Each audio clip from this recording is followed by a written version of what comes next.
Oh my gosh, it's time for Ninja Steel. Oh wait, holy freak, it's episode 2. What the Hold on. New episode is at 8:30 on Sundays? What the frick? Come on, man. Seriously? Well, it's been 30 minutes later, Ninja Steel. Time to do episode 6 of Ninja Steel. Anyways, oh man, that was horrible. I was kind of ill, and yeah, I got up because I'm like, yeah, I'm gonna freaking do this anyways. And then I looked, and it was episode 2, and I was like, oh God, are you serious? Are they gonna do this again? Where it's like, oh really? You're gonna do a repeat, and you had a new episode on Saturday? What the They did that on Dino Charge at least 2 to 3 times, and I was like, dude, that's messed the freak up. That's really messed the frick up. Anyways, new episode. I don't remember what the freaking episode name is, so who gives a darn? This is episode 6. So we got Victor again. Oh my gosh. So yeah, they made sure that they went back to their roots and got someone who is completely ridiculous. Yeah, apparently, yeah, this is going to be a thing now. It's going to be a thing. They didn't do it for Super Mega Force. They didn't do it for Super Mega Force or Mega Force. They didn't do it for Dino Charge. Of course, they did for Power Rangers Samurai. And now they brought it back. So yeah, Victor is most likely going to be a definite thing. He's been here for 6 episodes now, so... Or 4 episodes, either way. Oh, God, man. Anyways... Oh, there's going to be a school dance, and Monty mentions that Victor tripped into the punch bowl last time. Frick, man. I mean, he's supposed to be like the popular jock, but dude, I don't get it. Is he supposed to be the popular jock? Well, technically, Bulk and Skull, they weren't even something. They were tough customers, but frick, they screwed up more than anything to make you actually take them seriously. And this is what's going on to Victor, which I was like, yeah, shouldn't we be taking Victor seriously, or he's supposed to be funny as frick? Which I think it's mostly, yeah, you're not supposed to take him seriously. Then why the frick did you like, my name is Victor? It's like, yeah, Bulk and Skull, they were just stupid as frick from the get-go. Instead, Victor actually did the whole... Yeah, I mean, Victor did the whole, I'm a preppy boy.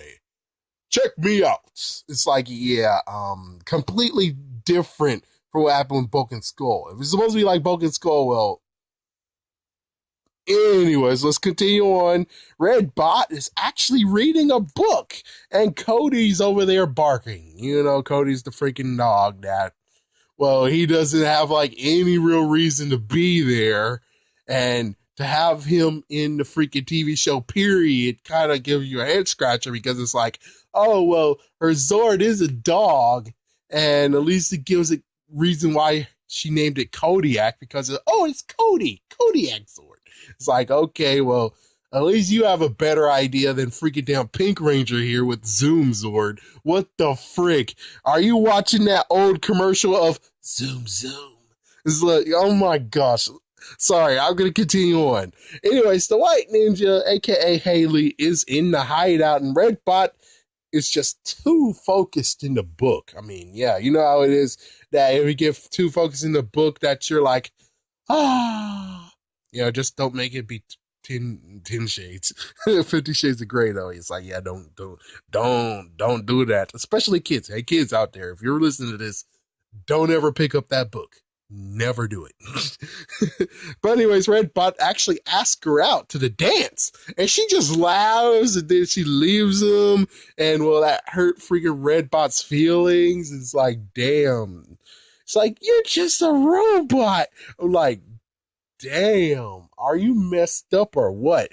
But this does actually set up for a very future episode. I don't know if they're going to actually do that episode, but if they do it, they actually will show that, yes, robots do have emotions. And they will actually maybe harp back to episode 6, or at least harp back to the fact of Redbot actually did have emotions and it got hurt. Well, feelings and it got hurt. Anyways, now we go to the freaking damn monsters and they're dancing like a bunch of idiots. But at least the good news is that they're being forced to instead of looking like a total idiot. I'm like, oh, it's like, seriously, you're telling me that the Rangers have to deal with these bunches of monsters, and here they are acting like dumb idiots dancing up there. I'm like, you know what we should just do? Is like, forget. All we need is just to get a gun weapon. Get a major gun weapon, shoot up there, game over, we win. Like, frick. Yeah, because they're acting like stupid idiots dancing up there. It's like, it doesn't seem too messed up to just say, just go shoot him. So anyways, the monster's name is Bagpipes, which, yeah, that's, I mean, Sabans usually have good times to actually name their monsters, and even though their monsters are crappy as hell, this one has to be the worst one ever freaking damn labeled, named. I mean, frick. Just, you like, yeah, well, he's using bagpipes, so let's just call him Bagpipes. It's like, what the frick, man? Why not Bagpipian or Bag Monster Piperoni or something? Like, frick, you just named him Bagpipes? What happens when it comes to a freaking monster who shoots pencils? You're gonna just call him Pencils? Like, my gosh, man, where's your imagination? And at least the good news is that, well, there is maybe a chance that this monster is brand spanking new. Because I don't even remember him from the TV show, the original version of the show at all. I don't think he actually has a Super Sentai counterpart. Of course, on the other hand, you tell me. Apparently, from the wiki page, they're like, yeah, it's from episode 6 and from episode 4.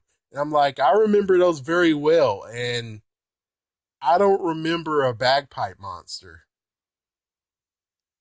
And plus, it's like, it's in Japan. How the frick are they going to have bagpipes in Japan?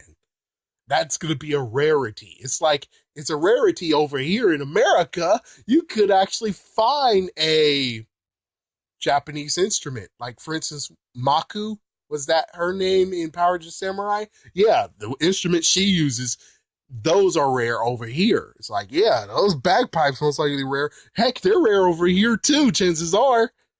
All right, sorry for that. Anyways, we go back to freaking damn Victor, and Victor's being a goof yet again, and apparently super sucks at dancing. Well, you gotta still applaud the fact that Skull from Broken Skull, he knows how to play the piano. You gotta admit, that was pretty cool. You gotta admit, that was pretty cool. Anyways, everyone is watching him dance, and then instead of the punch being on freaking Victor, instead, bloing, and like a freaking seesaw, the freaking punch got launched into Brody and Haylay. I'm like, damn, man. It's like, yeah, kick your ass, kick his ass. It's like, no, this is a kid's show. That would be mean. So Victor actually asked Monty, make me a good dancer, please. And, well, Monty's face is the weirdest part of this episode, because Monty's supposed to be helping, which, okay, that makes sense, but Monty's face right now, that face that he made, I was like, dude, he's having a sinister thought. Dude, he's gonna screw over freaking damn Victor. And that's what I thought he was planning. He was like, yep, I'm gonna so screw over Victor this time. And I'm like, oh, frick, man. It's like, who's supposed to be who? I thought Victor was supposed to be Bulk, and Skull was supposed to be Monty. But it seems like they keep on dancing around the fact of where it's like, sometimes Monty's Bulk, sometimes Victor's Bulk. It's like, yeah, there's no real choice on who's the freaking leader here. Well, anyways, those two actually have to go to the hideout and, yeah, dry off.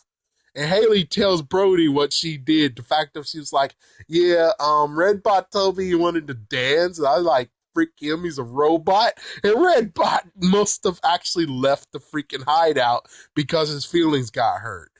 And yeah, she decides to look for Redbot instead of Brody because apparently Brody promised, I'm going to help with the dance. I'm going to help decorate. And this is kind of cool. Like, this episode shows that, oh, Cody is useful after all. That is awesome. Finally, and Bagpipes actually found Haylay. It's like, oh, frick. And, well, the funniest part is to be the fact of Cody runs away like a freaking damn coward while she almost gave her freaking power star to the monster. But Redbot came to the rescue, and I was like, that was pretty cool. It's like, oh, well, Redbot, yeah, that's really cool. And then we had freaking White Ninja versus Bagpipes. Again, can I still say that the freaking name that they gave the monster was the most unimaginative they've ever done? At least right now that I'm actually paying attention. It's like, dude, seriously? I mean, come on. We're talking about the guys who did freaking Dino's Charge. And the fact of they decided to say, hey, shovels can be weapons too. And they did that 3 times. It's like, yeah, where's that creativity? Well, anyways, they had a kind of fight going on, and Redbot actually protects her, and Cody returns and throws dirt on him. Throw dirt on him. It's like, yeah, he decided to dig a hole and throw dirt on him, even though it's like, why the dog didn't just bite him anyways? I don't know. So they retreat, but not too far. And notice the fact of that was all original footage. Makes you think more of the fact of, yeah, this monster actually was, yeah, he was someone is original monster. Which, if that's so true, I might actually go look for his figure. But anyways, they retreated, but not too far. Redbot apparently got injured during all that, and Haylay had to send Cody to get the others because, well, Redbot is freaking damn damaged. But the cool part is that we do find out that Redbot does have thrusters under his feet, meaning that he can fly. So Redbot actually was out. Yeah, he got knocked the freak out, but he rebooted himself, and Haylay learns that, oh, he does have feelings after all. And she apologizes and figures that he is, in quotations, human. You know how it is. The fact of, if you do have feelings, if you do have emotions, you are technically a human. And we get the cycle used. Yeah, the freaking MechTech cycle. Yeah, it came back. Meanwhile, Cody goes to Brody and Calvin. And of course, well, everyone's there. So all 4 of them follows Cody. They are greeted by bagpipes. And, well, Haylay races to them because, well, the monster did put him in a trance, and they were about to give him the freaking things until Haylay shows up to the rescue. And guess who came? Oh, yeah, and, yep, Gabu, a.k.a. Ripcon. I know his name now. Yeah, so he came there, too. And she actually ran him over as well. And Gabu attacks, and he finally, for the first time, shows that he's a big deal.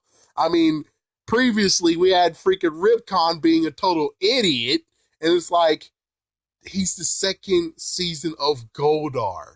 We need the 1st season of Goldar with Ripcon. He's a big motherfucking damn deal. Do I have to? It's like, yeah, and I can't show the footage because if I do, oh, Bandai Japan will freaking flag this. And, well, as you can see, the lights are still out. But still, it took the Red Ninja to actually pull off skills out of his butt to defeat him. And it's like, yeah, he's a real big deal. It's messed up you guys treat him like 2nd season Goldar. Or technically 3rd season Goldar. Or heck, Zeo Goldar. It's like, yeah, he needs to be treated as if he is Goldar from the 1st season. Instead, you guys take him lightly. But he finally shows he's a big deal. Cody saves the day again. And they're demorphed and actually use the blasters, which, well, previous episode, you had Calvin using a sword without being morphed. Which, that's kind of cool that the status quo these days is that they can use their weapons even if they didn't morph. Back in the day, that wasn't it. It wasn't actually what it used to be. But now, yeah, that's kind of awesome. So they morph, and then he got Red Ranger versus Ripcon, and, well, technically, Ripcon kind of, yeah, it's like Ripcon got screwed over, but Gabu didn't get screwed over. Yeah, Gabu overpowered the Red Ranger, and the Red Ranger had to freaking run for it. Not only, no, it wasn't really that. Technically, the Red Ninja, Aka Ninja, actually got pulled away by the others because it was like, yeah, he has other things, other priorities to do, so he had to leave. And he's like, yeah, we'll do this later. As for the others when it gets bagpipes. And Ripcon actually had the upper hand at one point. And the others aren't doing fairly well either. And well, bagpipes somehow got a freaking fan, which I guess that does seem familiar, but again, it doesn't really seem that familiar. So the Red Ranger got a nice blow, and by teamwork, the other Rangers were able to do it. But the White Ninja from that footage is missing, though. That was weird. Which I kind of can remember now, and I'm like, wait a minute, maybe he was in the original one. It's just that they named him crappily that I couldn't really remember. Anyways, now it's Megazord time, and well, it's dumb to make them. That's what I still said in the previous episode reviews. The fact of you make them say their Zords when it's not really necessary for them to say their Zord names.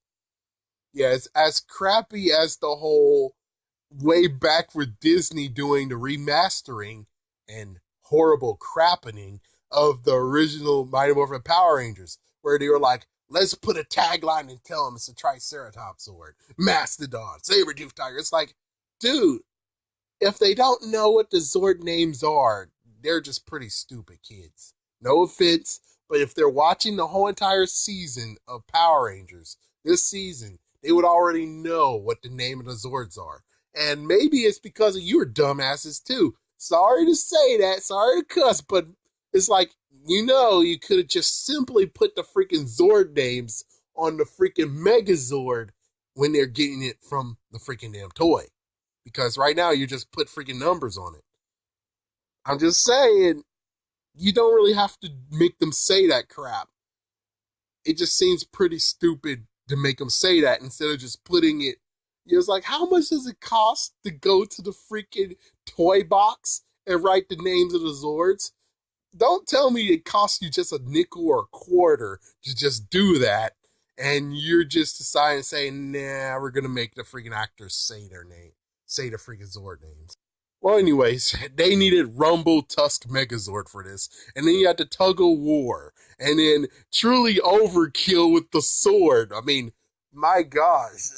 When we first got that sword, that it turns out to be a freaking damn buzzsaw. Yeah, either way, it's like, oh my gosh, man. Oh my freaking gosh. Oh, that was just too overkill. But anyways, Ripcon gets some talking to. And then Lady Odious, I was figuring when she gets to have that hammer that Cumon got, and she already has it. And well, I guessed right, apparently. There's gonna be the Evil Ranger. Yeah, Evil Ranger plot. So it's kind of crazy. And what's worse, it's like, oh my gosh, this is number 2, strike 2 on the whole Geodra thing. It's like, wow. Blood game, you got a game that lots of people see in the Monster Network or whatever crap. And then now you have a freaking ranger who is a person you abducted, and then you're now basically doing stuff to make them evil. Geodra, same deal. Yep, same deal. You have Michi, who basically got freaking so polluted. But of course, it's even worse. I mean, he actually killed. He has like Genius actually killed 3 innocent animal people just so he could actually get a powerful ranger. Yeah, you're not doing it this time, but still, I'm like, frick, man. This is strike 2 in the hole. You guys are stealing from Geodra. Cut that out. And then after all that, we get to have the dance. And well, Haylay was okay with Sarah dancing with Calvin. And I'm personally like, why is Calvin dating with Sarah? I would figure more than anything if you're trying to say their boyfriend girlfriend that Haylay and Calvin should be dancing together. I mean, you don't see in the original Power Rangers that, oh, instead of Tommy and Kimberly, it's Jason and Kimberly dancing with each other. Yeah, that never happened. It was always, if you're going to piece two girls, you're going to piece two people together, two Rangers together, they usually have to be together, or other than that, it's like, wow, okay. Well, anyways, yeah, so Monty actually made some dancing shoes, and oh my gosh. Oh man, isn't there like some kind of story behind that dancing shoes will go completely crazy? I think Porky Pig had that. So, yeah, they completely screw him over, and Victor dances, and like we thought, yeah, it gets screwed over. Yeah, the dance is just because you know how it is. It's supposed to be funny, and that outfit. What the frick is with that outfit? What are we trying to do here? You're trying to be Presto Changeo's competition? Yep, like freaking David Blaine or something. I forgot his name, but yeah, the guy who's like, we got to use some fans and do hands. It's like, yeah, it's like that guy. It's like freaking jeez. My gosh, man. Anyways, Haylay actually decided to give her first dance to Redbot. That's kind of nice. And wow, his jargon, his freaking vernacular is just too funny. And everyone goes into freaking hideout and dances. And there you go. Which I'm like, okay. Personally, I would have preferred you guys would have ended with the freaking Lady Odious thing. As for the dancing thing, it's like, oh, that's okay and all. That's cool. That makes it high school like. But, yeah. Anyways, yeah, there you go. That's all I gotta say about the freaking episode. Thank you for watching, and stay tuned for another episode review of Power Rangers Ninja Steel.